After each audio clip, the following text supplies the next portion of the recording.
All right, good evening, Planning Commission members. Thanks for joining us here on the February 13th, 2023 edition of the Town of Garner Planning Commission. It's nice to see we have some familiar faces at the dais this evening.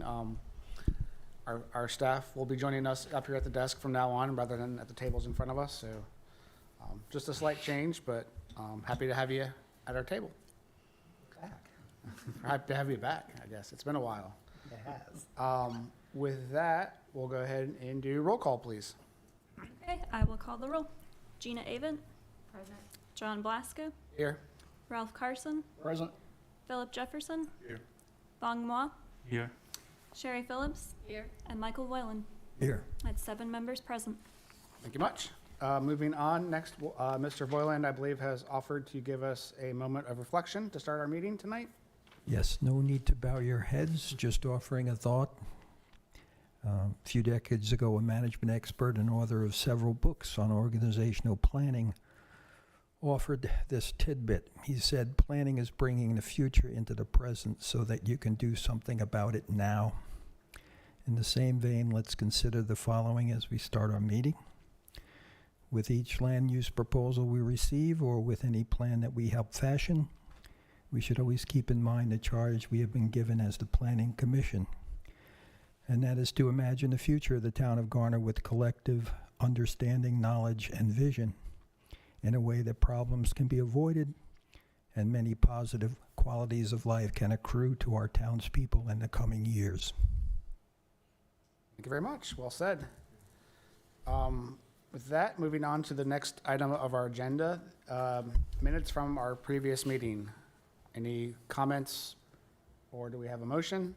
I'll make a motion to accept the minutes from the last meeting. I'll second that. Okay, we have a motion and a second. You want to do a roll call vote? Gina Avent. John Blasco. Aye. Ralph Carson. Philip Jefferson. Aye. Bong Moa. Aye. Sherry Phillips. Michael Voiland. Aye. And that's unanimous. All right, thank you much. Moving on to the next item on our agenda, old and new business, conditional zoning map amendment request. I'm going to make a motion that we table case CZ PD 2202 Copper Ridge to a future meeting on behalf of a request from the applicant. Do we? Second that. All right, we have a motion and a second. Okay, I will call the vote. Gina Avent. John Blasco. Aye. Ralph Carson. Aye. Philip Jefferson. Aye. Bong Moa. Aye. Sherry Phillips. Aye. And Michael Voiland. Aye. And that's unanimous. All right, we'll hopefully see them next month. Moving on, we have up for discussion our last remaining agenda item tonight is rules and procedures. Rules of procedure. Yeah, just jump in, Jeff. Okay. Thank you, members of the Planning Commission. I spoke with you a few months ago about updating the rules and have gone in a completely new direction. Recently in 2020, the School of Government issued a new guidance book for suggested procedural rules for local appointed boards. So in that vein, I've decided to take their model rules and adjust them for the Planning Commission. We'll probably do a similar thing for the town's Board of Adjustment as well. The nice thing about adopting these is that they've kind of distilled what's applicable from Robert's Rules to North Carolina law and to North Carolina boards and commissions. The book does provide additional commentary, so if there ever would be a matter for the chair to interpret, there's a guidance document available for that.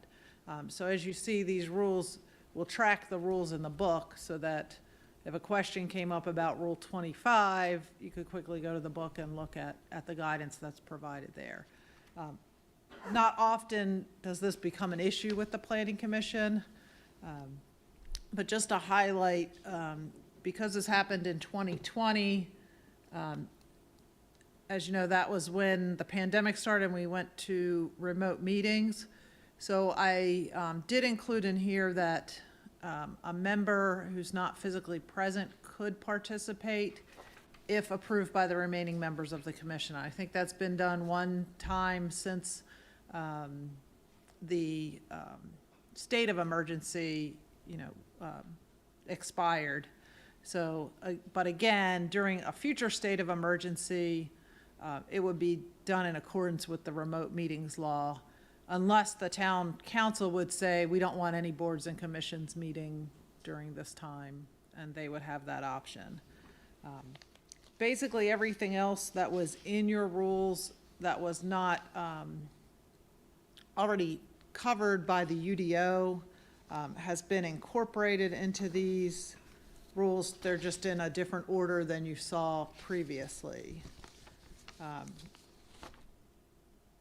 And I'm happy to answer any questions if you have those. I know you just received those tonight, so my recommendation would be that you have a month to review them and then you adopt them at your March meeting. All right, thank you. So I would assume, I know I went through, and I assume the rest of us went through what was sent out with our packet on last week. Does it make sense for us to go through our comments and questions of that document, or would that be just, I mean, I don't want to, if they're very different, I don't want to go through all that just to talk about it. Does it make sense to kind of go through our questions based on what we received last week? Or should we take this, just review it and? I would say if you have those, I can go through and show you where it is. It's going to be very similar language, if not exactly the same, or it might be worded differently, but it's still the same gist as what you had in the original rules. But if you have a question about a specific one, I can show you where it is in the new version. I'll ask one question first, and I'll let others take the floor before I dive back in. The document that we received last week did have a note in there about when our meetings shall be held, and it was mentioned as the third Monday of the month. We've been operating on the second Monday of the month. I just wanted to clarify which one that is. Is that changing? So we did make I did update that. yeah, and we did vote to move it back to the second. We just never went back in and updated that version of the rules of procedure, but we did do that just the other day, so we would have the correct version. Okay, so what's in what we have received tonight, or what's in the UDO mentions the second Monday?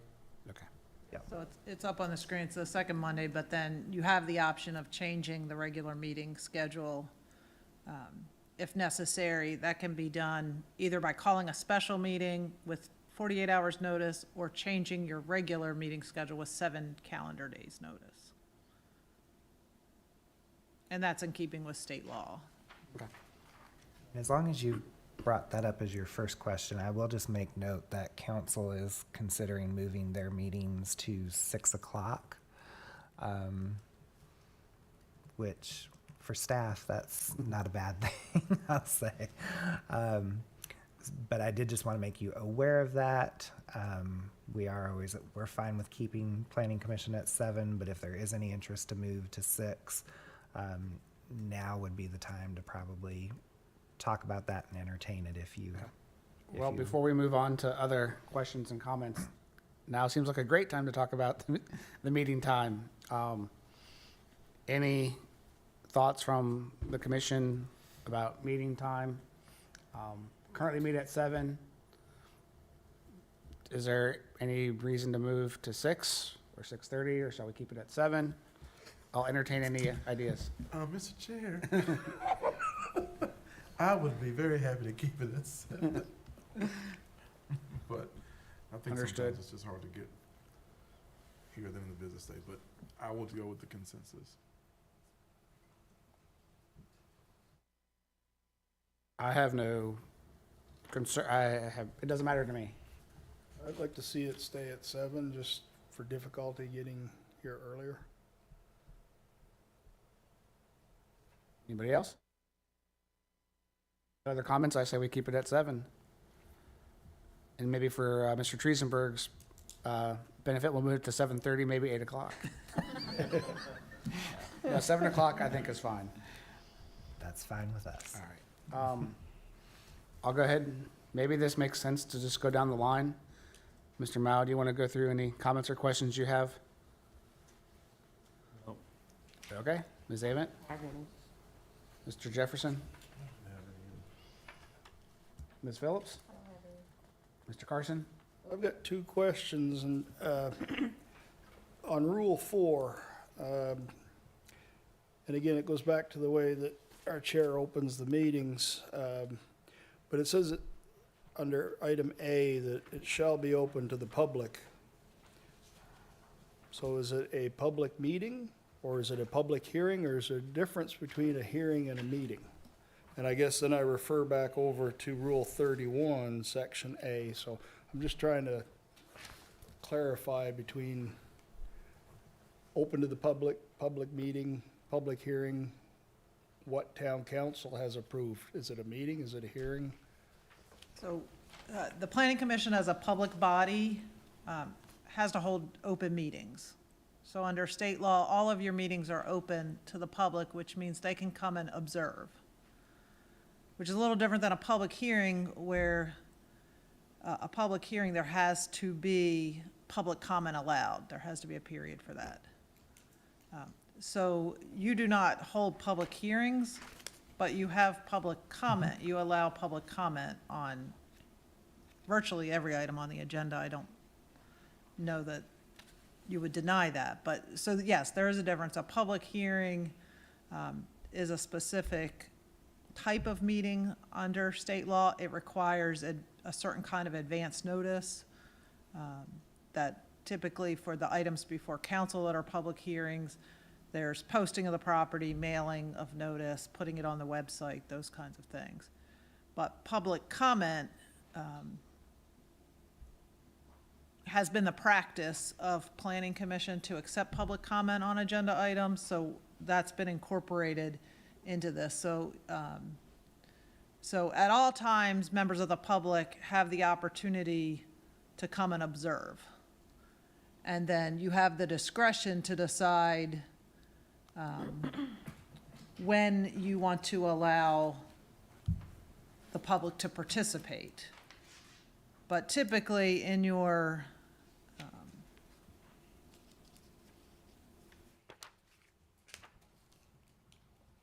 Rule 31 is the one that I was, right, I'm trying to see where sorry. So under Rule 4 is the conduct of the meetings.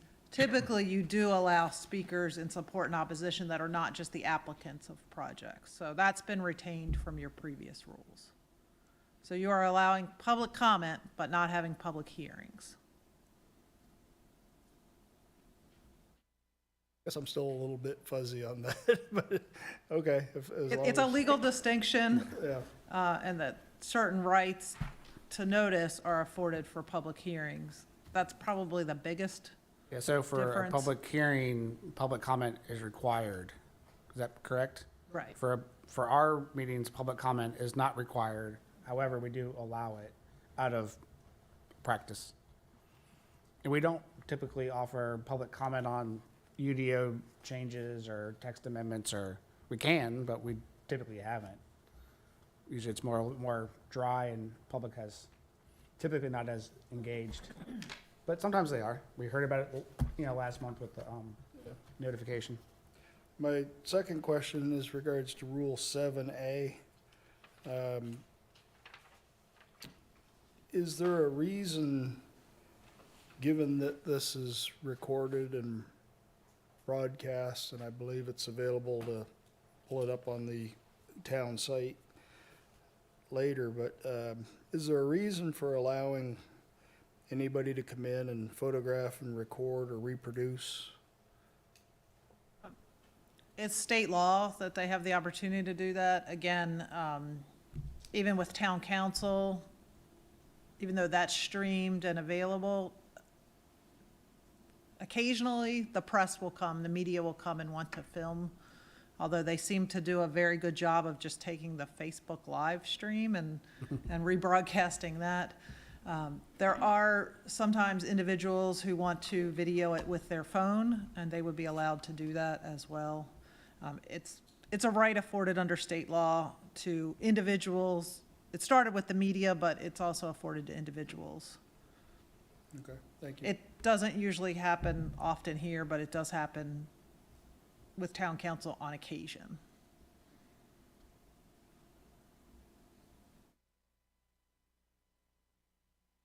Well, good, Mr. Carson, anything else? Oh, there's 2 questions, that was it. Great. Mr. Voiland? Yeah, maybe my eyes are playing tricks on me, or I missed something in the introduction, but are we not covering conflicts of interest and need for recusal, or am I simply missing it? So the conflicts of interest, and just bear with me, because I just did this yesterday, so. Okay, I see it. Okay, so instead of,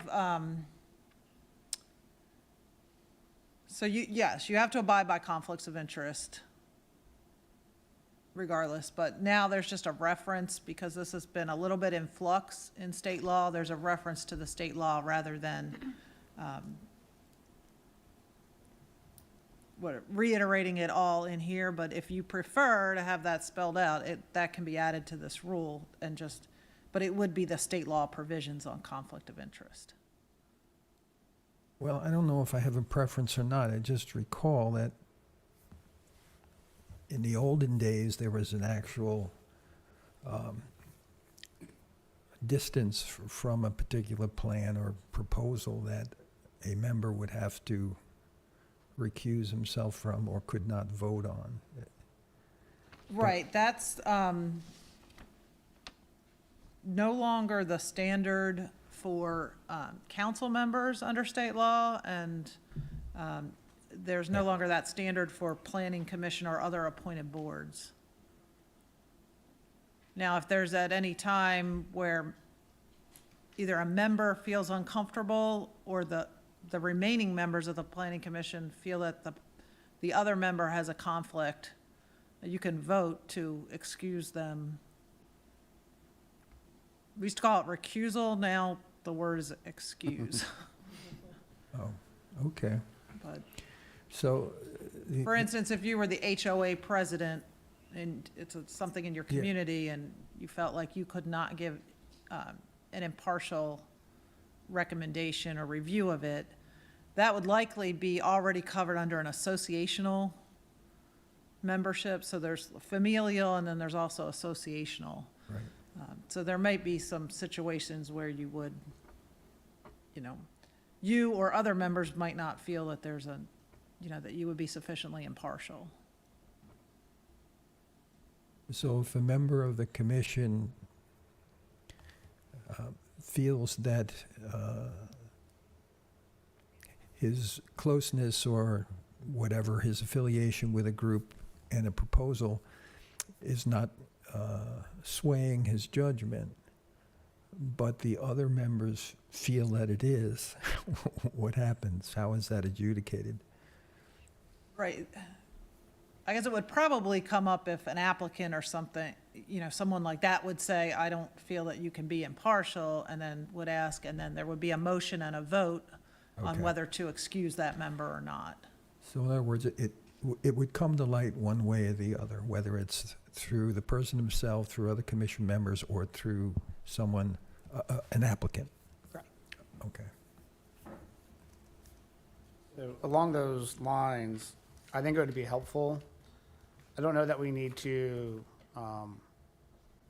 repeat what the general statutes say in this document, but if we can have that as a separate reference, just so we can have those whatever requirements at hand, so we're just familiar with them. That would be just as a It may be in the UDO. Jeff, do you remember if we copied the conflict language? I know it was in the previous rules of procedure, but I don't know if those are exactly the same or not, but it's, Yeah, so I know, in the previous rules, in the version that you have with the markup, that has the new state language in there. okay, so that is the state language, so Right. there's really no altering that at this point, if there was a desire to. Would it be beneficial to have the markup version under section 2, just expanded under Rule 29, just kind of copied into that? Or is that just duplicating something that? Because it has several items in there that may be helpful, I guess, if, Yeah, so it's in the UDO, but we can certainly put it in the rules. Or even just as a reference behind it, just so it's distributed at least at some point, so we're all clear, not having to refer back to the UD. I guess we can refer back to the UDO, but I think if it's packaged into some way with the rules of procedure, doesn't have to be integrated, but just as a reference, I think would be helpful, if you all agree. So you're saying just list it as a footnote, perhaps? Yeah, somehow, I mean, it's a state law, so I don't want to get to the point where someone's trying to, when we look at this again next year or the year after, we're not trying to go through and like, well, I don't like this, but no, it's state law. It's just a reference we should all be familiar with, and rather than having to dig through the general statutes, or it's just good to have that as a, Maybe we could add something at the very beginning that just talks about some of the relevant UDO sections to also be Yeah, I think- familiar with. yeah, maybe, or even just a reference to the UDO as well, just so we don't have to, go digging for it. If we can have quick access to it, we can reference the rules and be done. Right, and I think we can make it live links, Yeah. so that, Yeah, I don't think there's a need to re-list it all in the rules of procedure. Thank you, Mr. Boylan. Good topic. Anything else? Nope, I'm good. All right. I will go through. I have several comments. Some of these may or may not be as relevant with the new document, but I will try to. One of the things that was identified for special meetings in the previous document was that it was 48 hours. Let's see. It seemed to.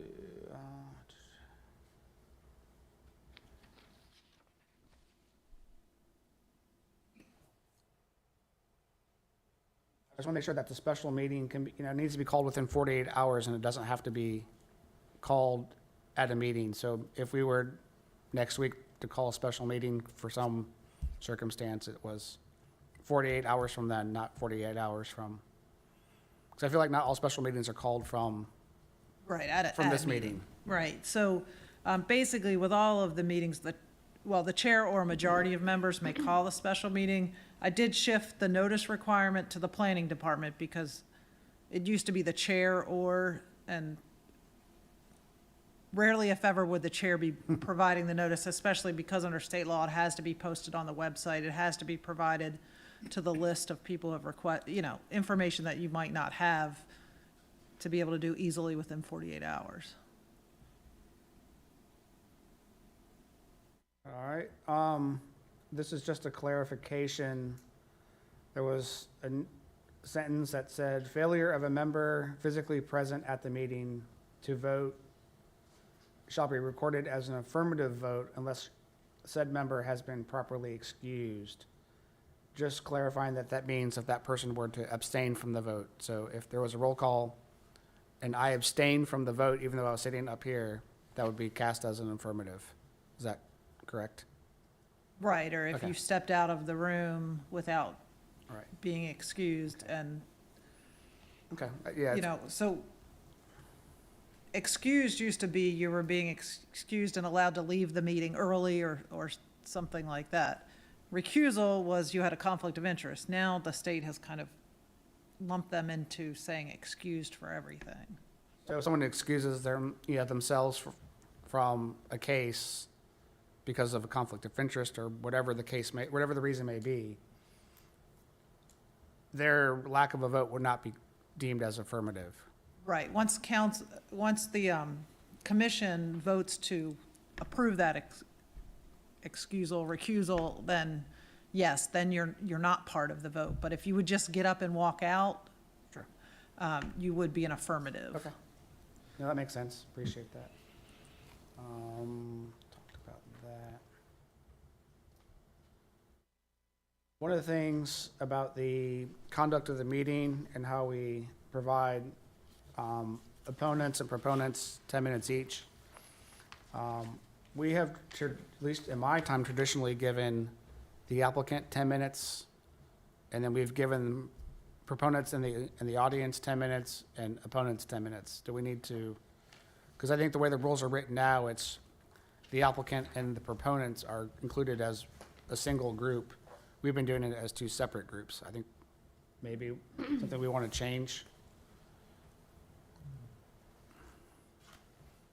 So I feel like if we get, and oftentimes the applicants go over their 10 minutes. Most are pretty good and keep it in that 10 to 15. So that's not a problem, but that takes away time from the proponents if there are any that want to speak in favor, so. Not that we've been in a position to say, no, you can't speak, but just have it documented, that's our approach. This was from your existing rules. Are you saying you want to change it and add another category? Or, I guess that's my question. We've been operating as if it's three groups, not as if it's two groups. So do we need to make that official in our rules of procedure, or is matter of practice sufficient? Perhaps we need to look at Rule 4, subsection B2, and just split the applicant and other speakers in support of the request, kind of in line with what the chair is saying, and just allow 10 and 10 and 10. And we can vote to amend that should something come up on a case-by-case basis, perhaps. But we've had people that have spoken in support of a presentation after a rather lengthy presentation, and I don't think we really need to lump them in and perhaps rob a proponent of having their chance to speak.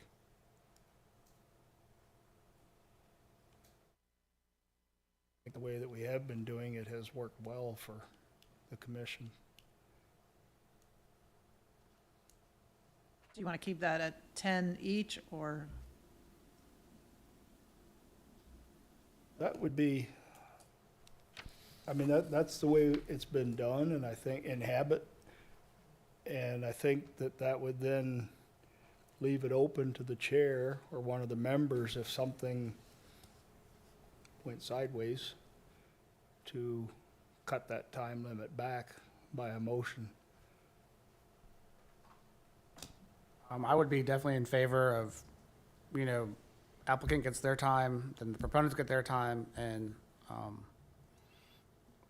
opponents get their time.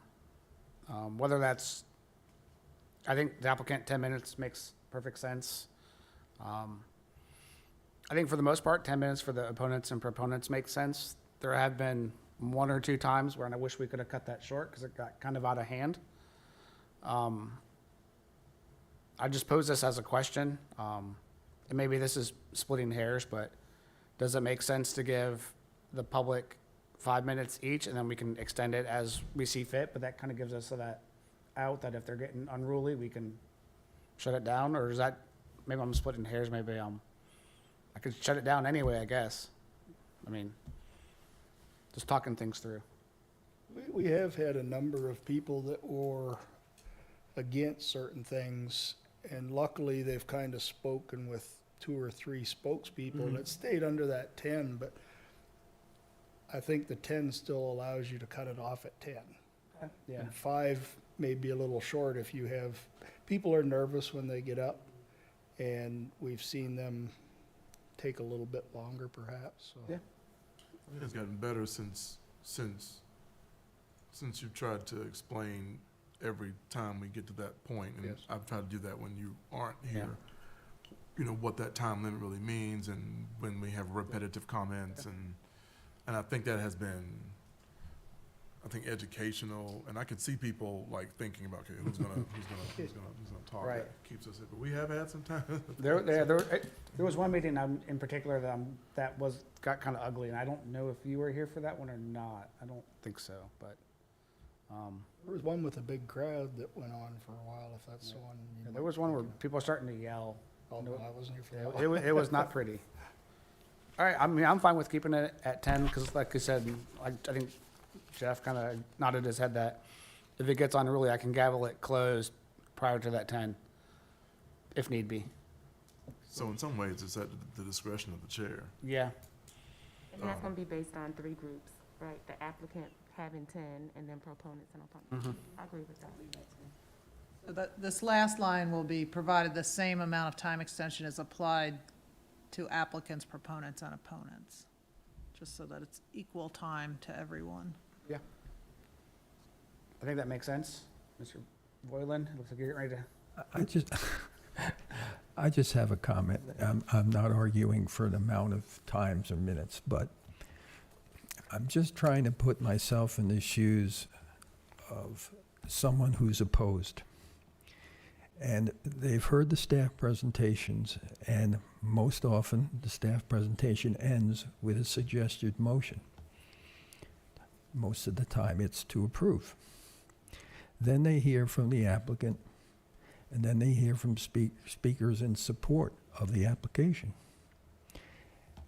And perception-wise, I'm putting myself in the shoes of those who are opposed, and they're getting a lot less time than the proposal.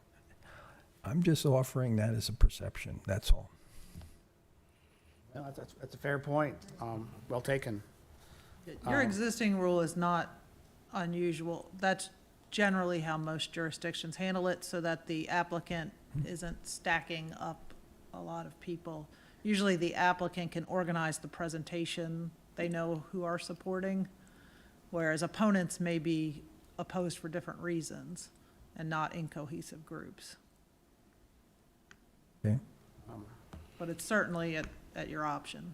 I mean, if we were to take a slightly different approach, and we gave opponents 10 minutes and proponents 10 minutes, then the proponents would need to be split in some fashion between the applicant and members of the audience. And that would give for and against equal time, aside from staff presentation. So are you saying do it 1 for, 1 against, kind of alter back and forth, or? Yeah, I think kind of what maybe an idea is that the for side gets 10 minutes, whether it's the applicant solely or whether it's the applicant plus folks in the audience, and then the against side gets 10 minutes. Is one way to look at it. And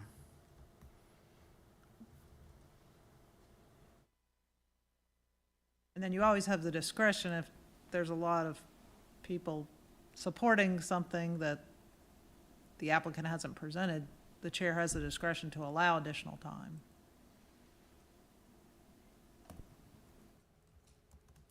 I feel like the 10, 10, 10, the 3 10s seems to work. Maybe we reorder it to it's the applicant, and then we have someone, and then we give those who are against an opportunity to speak, so it's not stacked as much. Because I think a lot of times while the applicant is obviously for their project, they do provide additional information that oftentimes answers questions that we have sitting up here. So I think there's a value to it that goes beyond the presentation of staff. So I don't want to take that away from the applicant, but I also don't want to take away the opportunity of the public to speak one way or the other.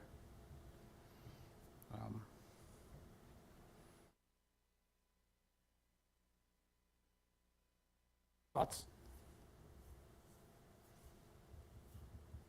I think it works both ways. If a proponent gets up first before opponents do, perhaps they may speak on certain topics in support of the project that maybe the opponents didn't realize. And that may give them some additional thought. Now, it's not to say that they could come back and rebut something perhaps. But I think Mr. Voiland has a good point, is maybe we just reorder it and then just give them an opportunity to perhaps 1 or 2 minutes to rebut if something new comes up. Yeah. And maybe that addresses the perception and still allows them a time to review.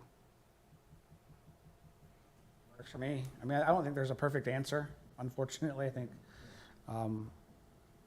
the perfect answer is we try to be as flexible as we can, given the circumstance. And I think we typically try to do that, so. But I do, yeah, I think that's a good approach, that we'll try to, and we don't have to put this in the rules, but, we'll try to do the applicant, then those who are against, and then maybe those who want to speak for. And oftentimes, we don't have folks who want to speak for in the audience. We do at times, but not always. Interesting to see how that works. Yeah, I think that's a good point. So I think if we're all in agreement, we'll do the 10, 10, 10, and then we'll just sort of reshuffle it so that, as we just discussed. Okay. Thank you.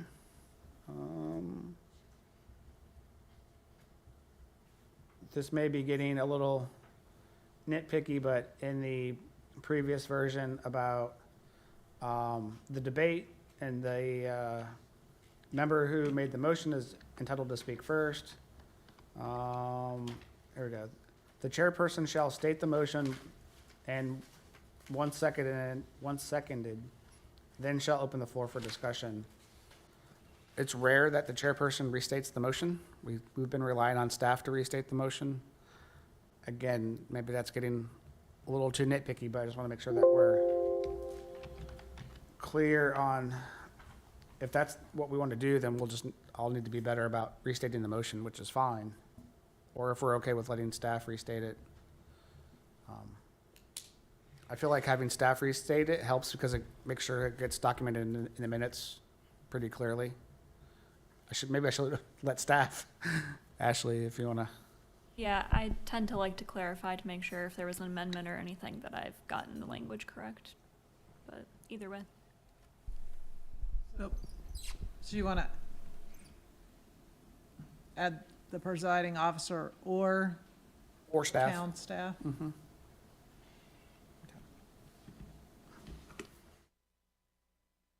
But I do agree it should be restated, so it's clear.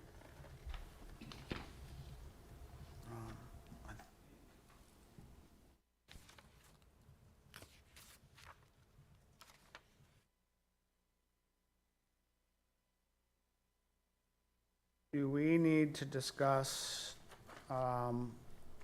virtual attendance, or is that stipulated by general statutes? No, you have the option, unlike council, which there's some debate because of the way other statutes talk about them having to be physically present, you have the option of allowing virtual participation. From talking to other jurisdictions that allow it, sometimes the chair approves whether you can virtually participate. Most places want at least a quorum to be physically present. And then leaving it, the remaining members of the commission.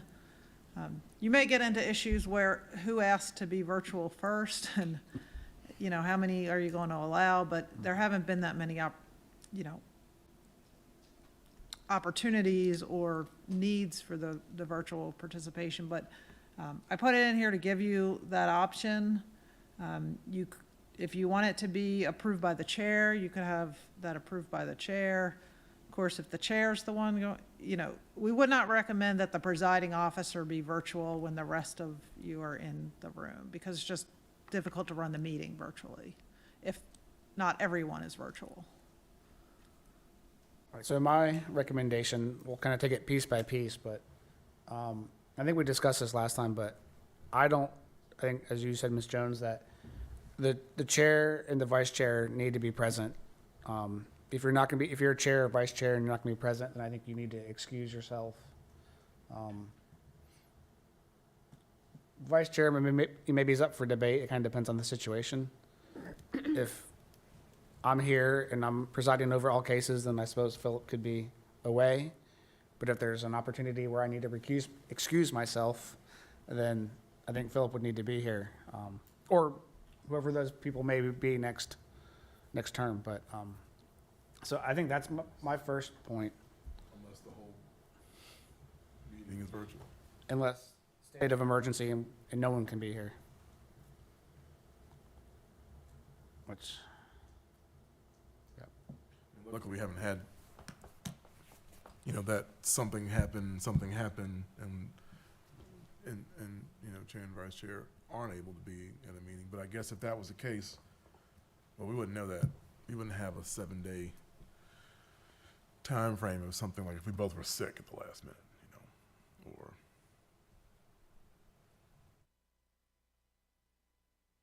And you do, if for some reason the chair and the vice chair are not able, the rest of the members could, what's called in the UDO, a vice pro tem, I chair think. pro tem, or chair pro tem. Chair pro tem. Can be elected for that particular meeting or that particular part of the meeting.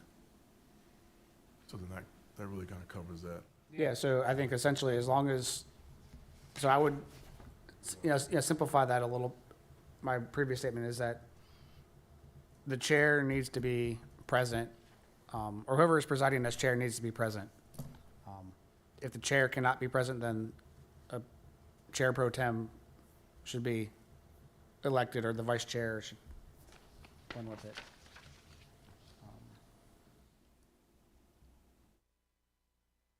See, was there any indication of notice for wishing to attend virtually? I think, I just put in there as soon as practical, because there might be this last minute illness or, other reason why someone couldn't be physically present. But for logistics purposes, we need to know and be able to, get the Teams link, available. Flight could be delayed all of a sudden on the way back from travel for work or. right. Okay. I was thinking 24 hours, but I think that if you know about it, the more notice, the better, but we don't need to write that all out in the document, but I think as soon as practical would be good, or as soon as feasible, understanding that things come up.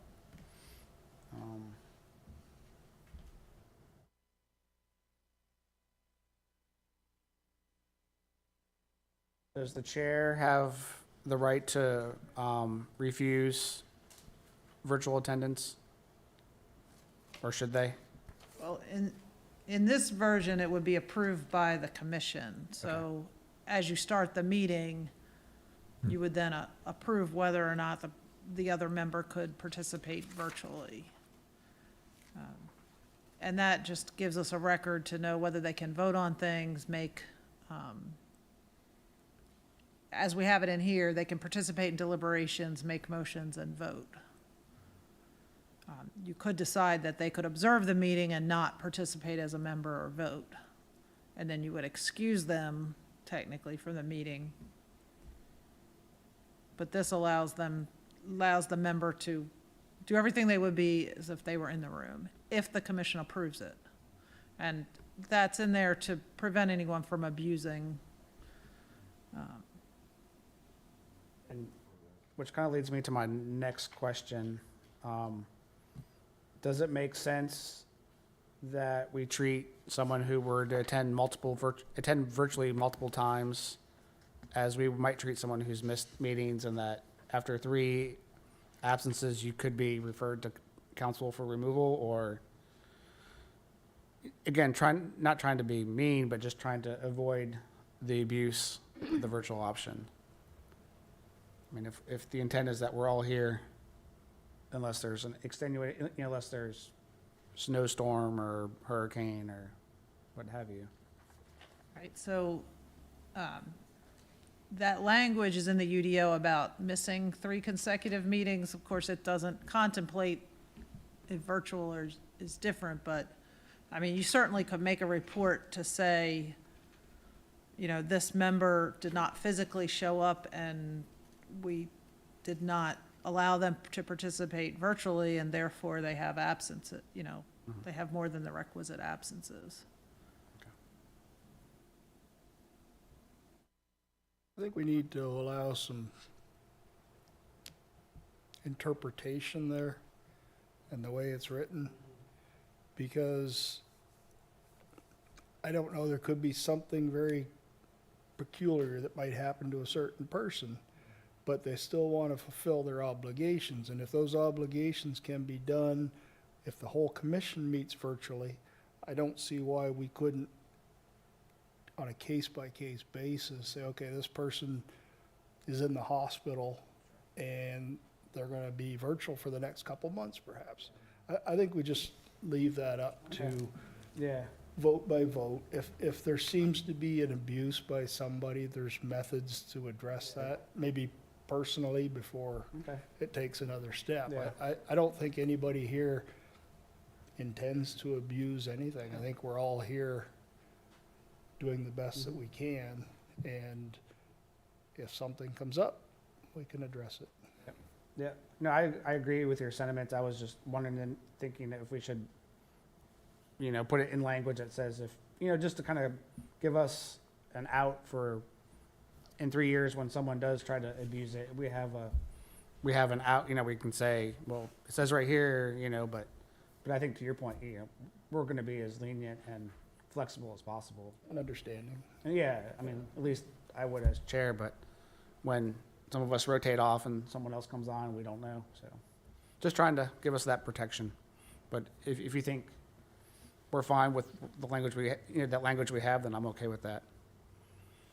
It may, you know, be just as well, since the commission would have to, you know, approve to have that member participate virtually, and if, you know, if there was this case where it just seems to be no real reason, or there's not been something in writing to the chair or to staff saying this is the reason that seems reasonable, I mean, the commission could still, you know, not approve that. Mm-hmm. And then that would consider to be an absence, right? And then if there are absences because of the non-participation, really because of no real valid, Right. then that would constitute perhaps. Makes sense. Can we back up for a minute? When we were talking about the virtual meetings, and I think you asked the question as if the chair could attend virtually, what was that answer? You know, my recommendation is the chair cannot attend virtually. Are we gonna add that in, or did you say it was in the UDO? That part is not in the UDO.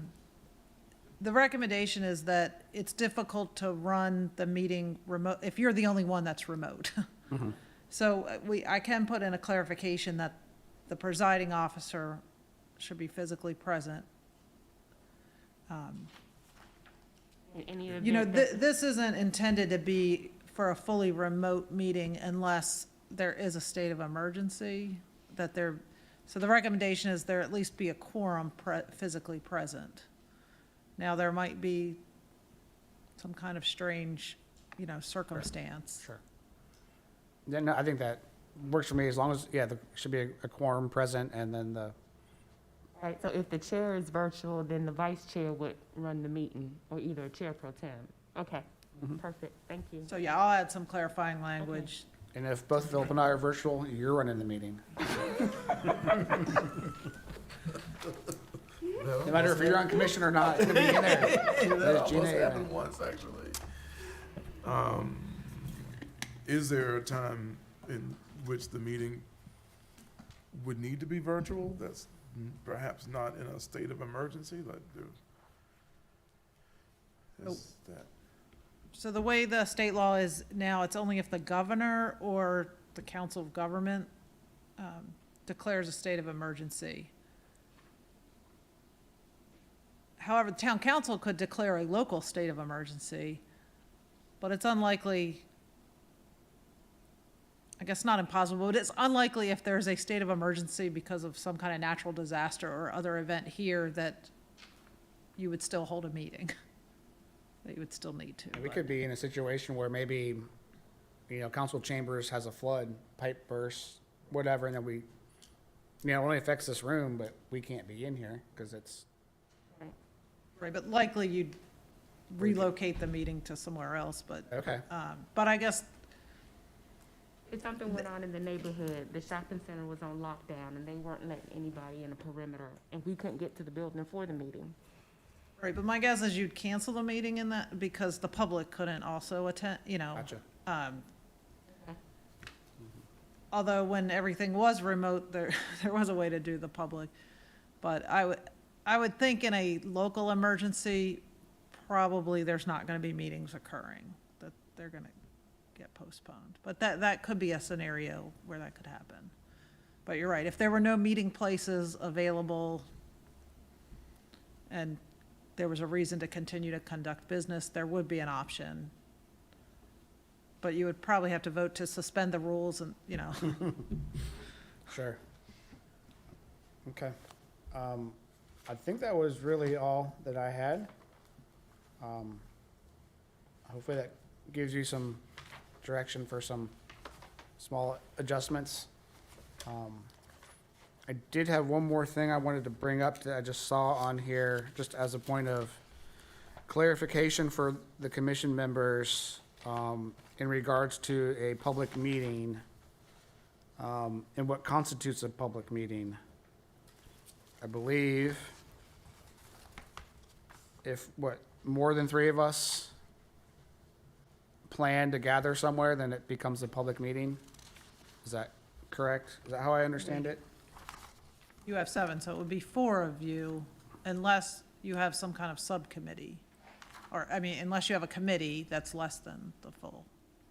So if say 4 of us decided one Saturday morning to go grab a cup of coffee, it's now a public meeting. It's an open meeting. Open meeting. yes.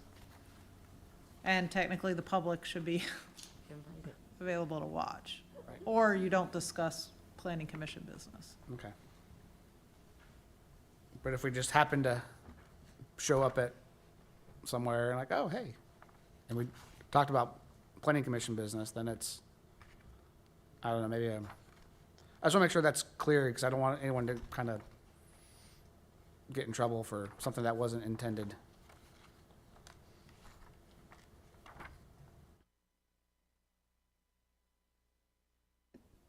It often comes up when you're all invited to something like Sure. the Clue meetings or something, and they're being called as joint planning commission and council meetings to cover the fact that is a quorum of each, at least anticipated to attend.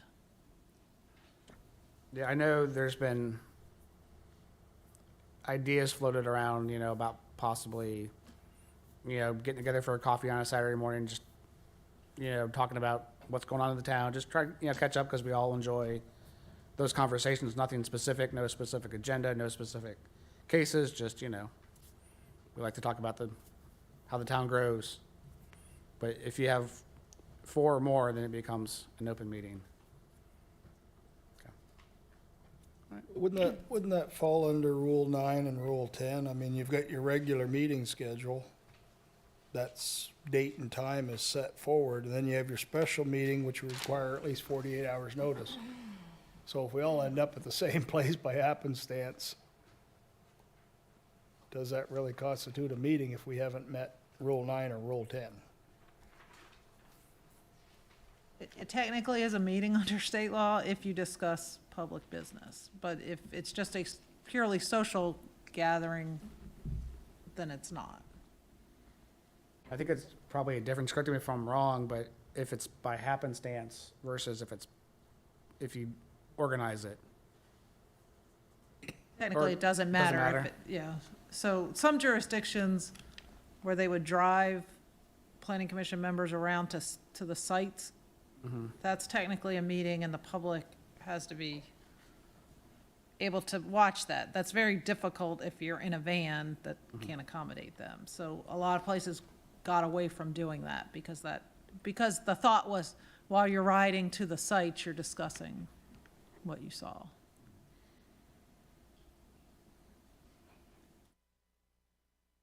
Yeah, I just want to make sure that was clear, just in case that does come up with anybody, and make sure you know the situation. That was all I had. Sorry to take all the time, but we're here, so. Anything else for Ms. Jones? I just have one point. Jeff, we've had a meeting canceled, at least since I've been on the commission. I can't remember whether it was COVID related or was it no business related? Probably no business. No business, okay.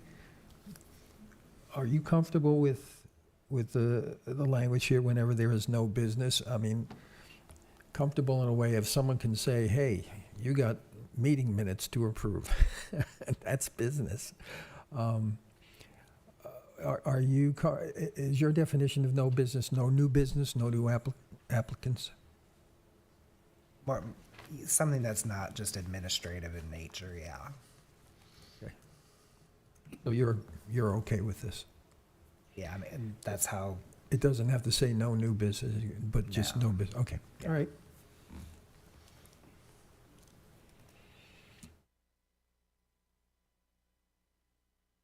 All right, I think we've covered that one pretty good. Thank you very much. So this will be on your next agenda for adoption. You'll get the revision in more time to review than, unfortunately, I was able to do for this meeting. Gotcha. Would it be possible to get the revision in the next week or two, and then that gives us time to make any comments? And then those comments to be incorporated or addressed in time to, for adoption at the next meeting? So that we're not, at the next meeting, having this similar discussion about, what about this, what about that, and then it gets adopted in April. Does that make sense? Yeah, so I can certainly provide it to Ashley and she can distribute it to you, and then provided you get feedback, we can do that. Yeah, I mean, I think if we get the revisions in the next week or two, then we have a week, and that gives you the week before the meeting, give or take. So we have something that we can adopt. Yeah. Okay. Thank you. You're welcome. Mr. Triesenberg, your report? yes. So the big thing that I wanted to highlight was is the Clue workshop coming up on the 22nd. That'll be over at the Garner Rec Center, same place we were last time. It's going to be from 12 to 6. But staff, at least myself and probably Matt and or Meg, will be staying after 6 o'clock as well. There's somebody that has the room reserved at 6. But it's going to be a smaller setup this time because it's mostly them having posters for people to react to, and that's really the crux of it. So we'll be able to move, I think, out into the lobby area and still be able to talk with a couple of people at a time, as folks would like. But this is really, like I say, the time to react to what they're proposing now after having done all of the listening that they've done over the last 4 months or so. So I encourage you to come out, and if you can't, I'm sure we will also have those materials available to you electronically that you can submit comments back as well. So that's the big item. And then also, I think, I just thought of this. Let me go back to the website. Oh, the draft, yes, the draft pedestrian plan, that'll be, I think, before our next meeting as well. That is, there'll be a public meeting for that on March 9th. So if you're interested in or have been involved in the pedestrian plan, I definitely would encourage you to put that on your calendar as well. Where's that being held? Okay, you can, That'll be held at White Deer Park, and I believe that the meeting time is 4:30 to 6 at the moment. And I can follow up with you with more information if you're curious. You can just shoot me an email. and that is on the website too. Currently, you can get to an advertisement for that on the front page. Let's see. Again, just so you're aware, council retreat will follow the clue workshop on the 23rd and 24th. So staff, at least a lot of the senior staff, will be involved in that. At their meeting of January 17th, the Burnett Farms project was approved, as well as the rezoning and annexation over at 5907 Fayetteville Road. That was the tier 1 request with the flex office warehouse building that wanted to hook onto water and sewer. So both of those were approved. Let's see. You want to give an update on Golden Trace? Golden Trace was approved, I believe, at the last meeting as well. So there was some question about the lot sizes, and then also just tying into the greenway, like you had mentioned, Mr. Blasco, for future connections.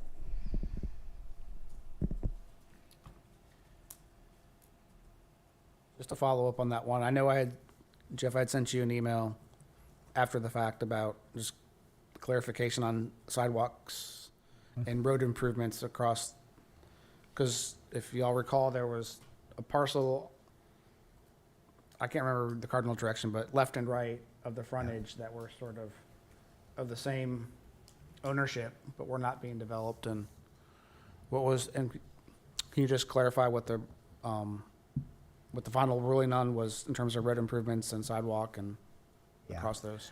So the property to the left or to the west was part of their property was being subdivided off to accommodate that project.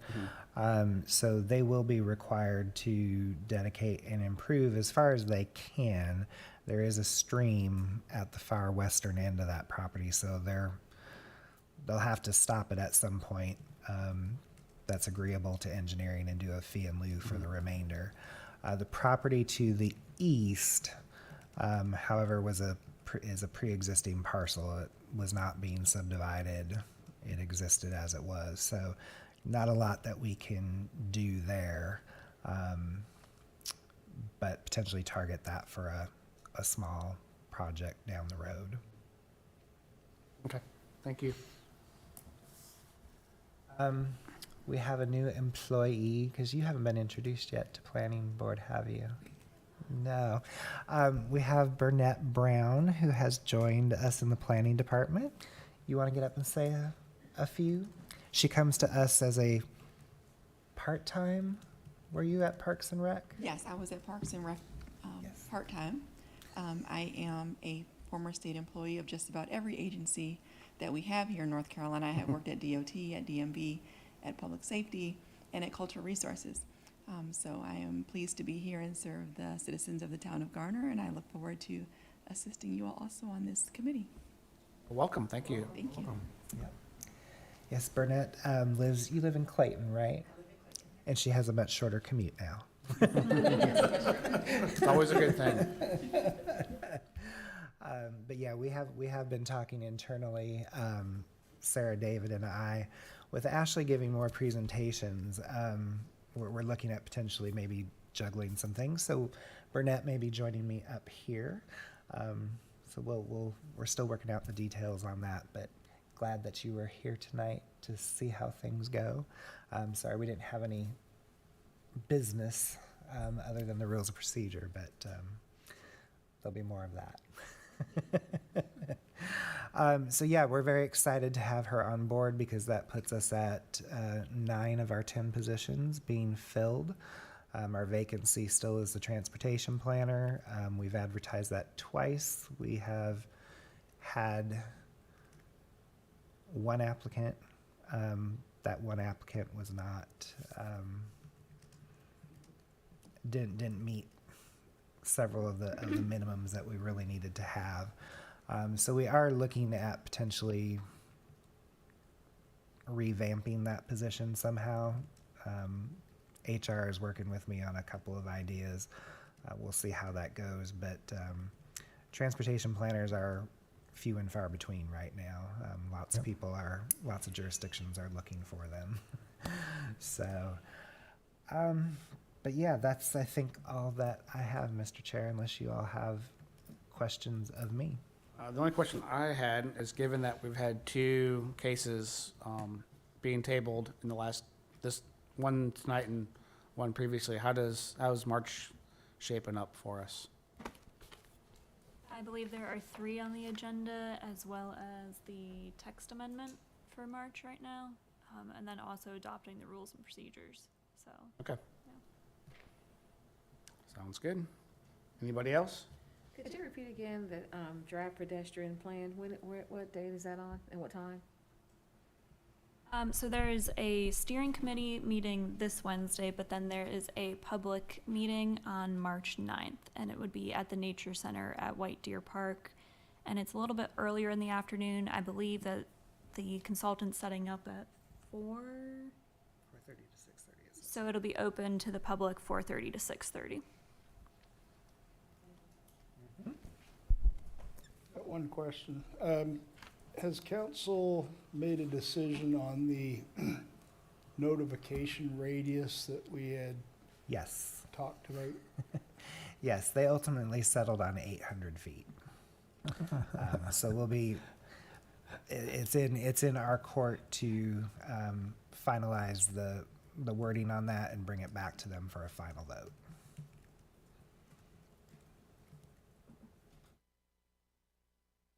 Anything else? Hearing none, we are adjourned. Thank you all. Hope you all have a fantastic evening. And a better